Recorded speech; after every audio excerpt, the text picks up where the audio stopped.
नमस्कार। नीतीश कुमार पलटेंगे या नहीं पलटेंगे, इस सवाल को सदी का सवाल घोषित कर देना चाहिए। बिहार तो बिहार, देश में भी लोग आजकल दिन में एक बार एक दूसरे से ये सवाल तो पूछते ही हैं कि क्यों चाचा पलटेंगे क्या। जनवरी में लालू प्रसाद ने जब नीतीश को ऑफर दिया तो हर किसी को लगा कि नीतीश पाला बदलेंगे, लेकिन ऐसा हुआ नहीं। हालांकि नीतीश ने इस ऑफर पर खुलकर कुछ कहा भी नहीं। और अब प्रशांत किशोर, वही प्रशांत किशोर जो पहले लोगों को चुनाव जिताया करते थे, मोदी, शाह, ममता, केजरीवाल, जगन मोहन रेड्डी, ना जाने कितने नेताओं को चुनाव जिता चुके हैं, आजकल वो खुद नेता हैं, अपनी पार्टी बना चुके हैं। आरजेडी और कांग्रेस उनको बीजेपी का एजेंट बताती है, तो दबी जुबान में जेडीयू के नेता भी ऐसा ही मानते हैं। नीतीश कुमार को लेकर के पीके यानी प्रशांत किशोर ने एक भविष्यवाणी कर दी है।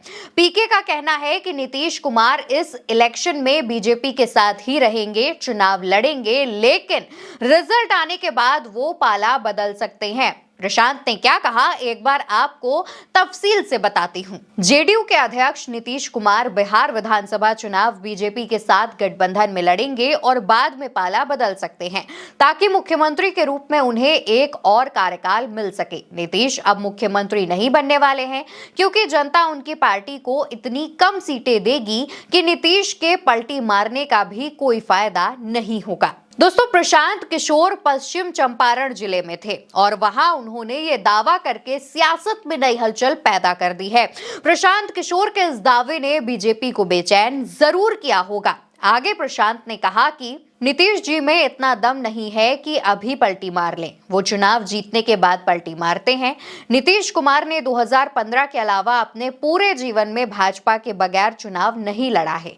वो लड़ते ही भाजपा के ताकत, पैसे और संगठन के भरोसे हैं। उनके पास इतनी हिम्मत नहीं है कि वो अकेले चुनाव लड़ लें। उनका इतिहास है चुनाव लड़ने के बाद पलटी मारने का। दोस्तों, प्रशांत किशोर तो ये भी कहते हैं कि जब मैंने उनको चुनाव लड़ाया था तभी वो अकेले चुनाव लड़े, वरना हमेशा बीजेपी के साथ ही चुनाव लड़ते हैं। नीतीश कुमार अपने पूरे जीवन में कभी भी एक बार छोड़कर, जब उनका चुनाव मैंने लड़ाया था, अगर 2015 को छोड़ दीजिए तो नीतीश कुमार आज तक अपने पूरे जीवन में भाजपा के बगैर चुनाव नहीं लड़े, क्योंकि वो लड़ते हैं भाजपा की ताकत से, भाजपा के पैसे से, भाजपा के संगठन से, और जीतने के बाद वो पलटते हैं। तो नीतीश कुमार, आप लोग फिर जाकर जांच लीजिएगा, 2015 को अगर अपवाद के तौर पर हटा दीजिए, जो चुनाव मैंने लड़ाया था 2015 को छोड़ दीजिए, तो नीतीश कुमार का बूदा नहीं है कि वो अपने दम पर लड़ लें या राजद के साथ जाके लड़ लें। तो कोई पलटने की बात नहीं है, वो भाजपा के साथ ही लड़ेंगे और ये कोशिश करेंगे कि भैया फिर से कोई जुगत लगाकर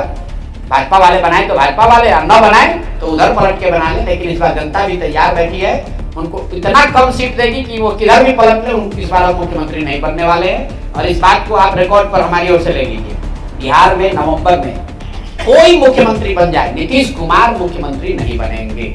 अगर बन जाए तो आप हमको पकड़िएगा, हम अपना अभियान वापस ले लेंगे, नीतीश कुमार मुख्यमंत्री बनने वाले। दोस्तों, प्रशांत किशोर बीते 2 साल से बिहार के अलग अलग जिलों, गांवों और प्रखंडों का दौरा कर रहे हैं, लोगों से मुलाकात कर रहे हैं, अपनी पार्टी को मजबूत कर रहे हैं। पीके का कहना है कि वो 10 साल के मास्टर प्लान पर काम कर रहे हैं और बिहार को छोड़कर कहीं नहीं जाएंगे। प्रशांत किशोर नीतीश पर पूरी तरह से आक्रामक रहते हैं, हर मंच से नीतीश पर हमला भी बोलते हैं। चाचा का हालत ये है कि शरीर थक गया है, दिमाग काम नहीं कर रहा है, लेकिन कुर्सी नहीं जाना चाहिए। मोदी जी दे तो ठीक है, ना तो ललटेन से ही जलाएंगे, अपना काम चलाएंगे, किसी भी तरह से कुर्सी चाहिए जरूर। तो इस बार संकल्प लीजिए, चाचा को हम लोग ऐसा साफ करेंगे, ऐसा पोछा लगाएंगे कि न ललटेन पर लटक पाएंगे, न कमल के फूल पर बैठ पाएंगे। तैयारी होना चाहिए कि नहीं होना चाहिए? सब लोग संकल्प ले लो रे भाई। जितना जदयू वाला सीट है, खाता वहां नहीं खुलना चाहिए, नहीं खुलना चाहिए ना। जदयू का एक भी सीट अगर बन गया तो चाचा कहीं ना कहीं लटकिए जाएंगे। लोगों को याद दिला दीजिए भैया, तीर पर बटन दबाए तो तीर बहुत चुभेगा अगले 5 बरस तक, इसलिए तीर पर बटन नहीं दबाना है। और जंगल राज के बारे में हम लोग को बताने का जरूरत नहीं है। दोस्तों, बिहार में हाल ही में आए एक सर्वे में प्रशांत किशोर सीएम फेस के लिए 15% लोगों की पसंद है, जबकि 72% लोग नीतीश की सरकार से नाराज चल रहे हैं और उनकी लोकप्रियता में भी कमी आई है। इस बात का दावा भी कई रिपोर्ट्स में किया गया। दोस्तों, प्रशांत किशोर भी इसी को मुद्दा बना रहे हैं और अब पीके के नए बयान ने बीजेपी के अंदर भी नीतीश को लेकर एक अविश्वास जरूर पैदा कर दिया होगा। तो दोस्तों, इस खबर के बारे में आप क्या सोचते हैं? आप भी अपनी राय हमें जरूर बताइएगा और उल्टा चश्मा यूसी को सब्सक्राइब करिएगा, वीडियो को ज्यादा से ज्यादा शेयर करिएगा। नमस्कार।